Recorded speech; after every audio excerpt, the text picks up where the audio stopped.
What's going on there, YouTube? This is ODC, that's me, and I'm back with another action figure review. This is my review of the Batman Unlimited by Mattel Arkham Origins Batman figure. And, yeah, so here he is. He doesn't come with any accessories, unfortunately. No batarangs or anything. Not that he could even hold them because he's got two clenched fists. But he does look very nice. I mean, there are some problems with this figure, which I'll get to in a minute, but for the most part, he is very pleasing to the eye. He's got a lot of detail going on here. A lot of really good detail, to be honest with you. And this look, this Arkham Origins suit for Batman, just the overall look for Batman is really just become almost my favorite look for him, better than the Arkham Asylum look. And I'm a big fan of the black and gray look for Batman. I think that's his best look. And not to take anything away from the blue and gray, I still like those a lot too. I just prefer this. It's more of his modern look, but excuse me, but he does look really great. That's just what I prefer. But anyways, he does look good. Enough of that.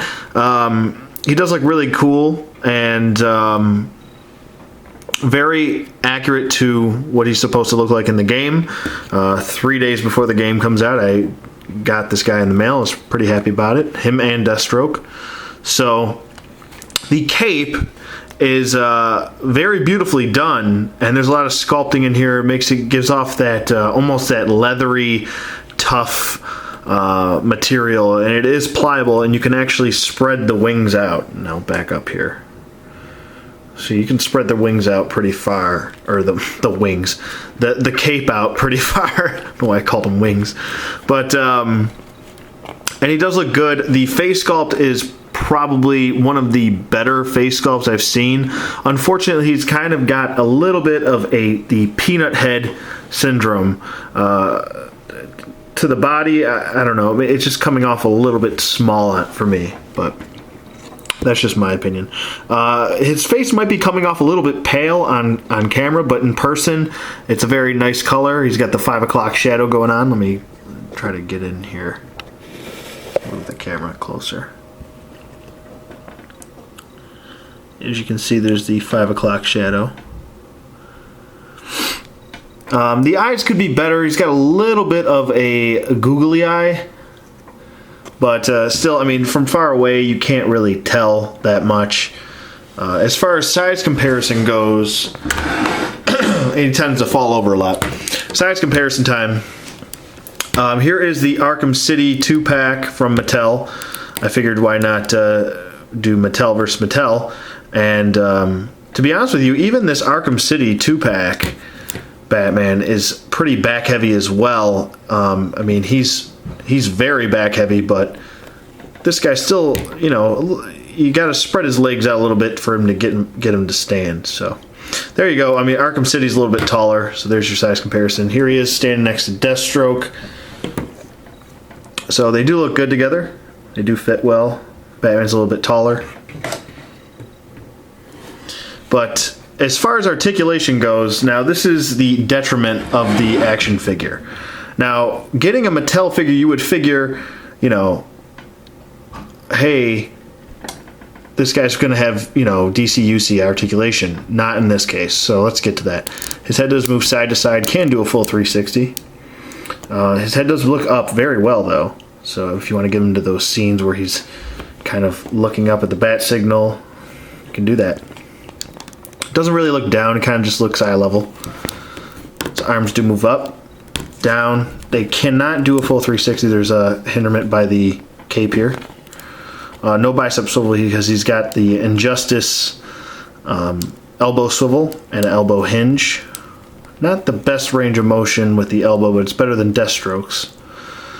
He does have a wrist hinge, which is pretty nice. I'm not sure why Deathstroke didn't.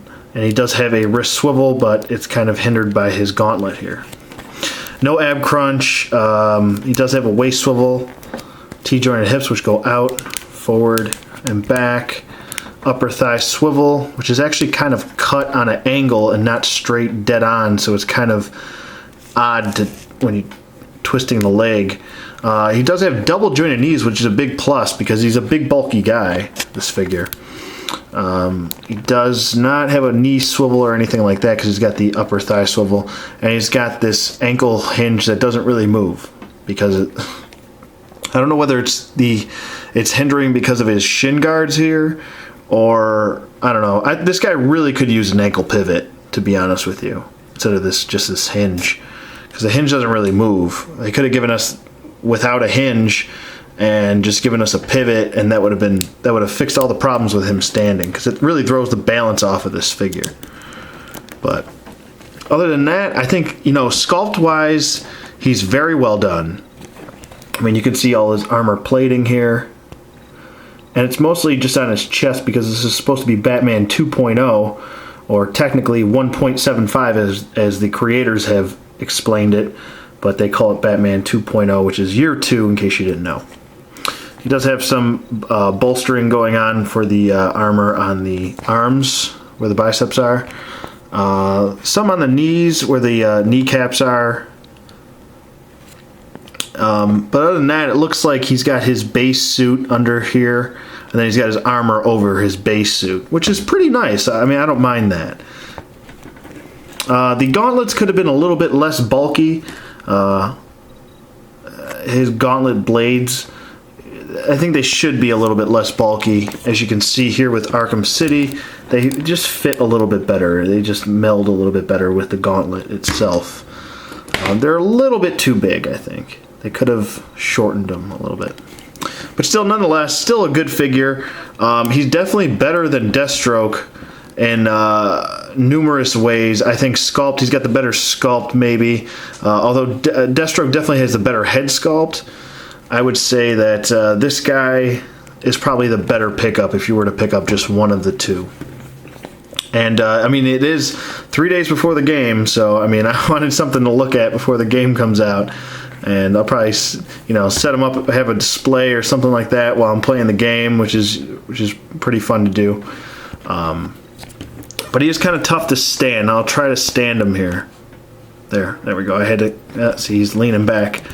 He's kind of tough to stand because of his ankles, and his feet are actually really small. That's the other part. He does come with 2 peg holes as well. I didn't even touch on that. But his feet are so small that it really throws the balance off that, and not having an ankle pivot really just messes him up a little bit. So you kind of have to lean him forward. Hopefully he can stand here. No, gotta lean him forward a little bit. No, I'll just hold him up. But, I mean, if you do have a display stand, I would suggest you use a display stand with this guy. He's just a little bit off balance and off center. A lot of it is just the legs are too much and the cape is too heavy. But other than that, he's still a good figure. If I had to rate him, I'm probably going to give him a 7.5. I think he's a little bit better than Deathstroke. Little disproportionate. I wish the arms were a touch longer. He looks like he's got a little bit of a short arm syndrome, and the head kind of looks a little bit small to me. And the articulation should have been just regular DC Universe Classics articulation. This would have been probably a knock out of the park.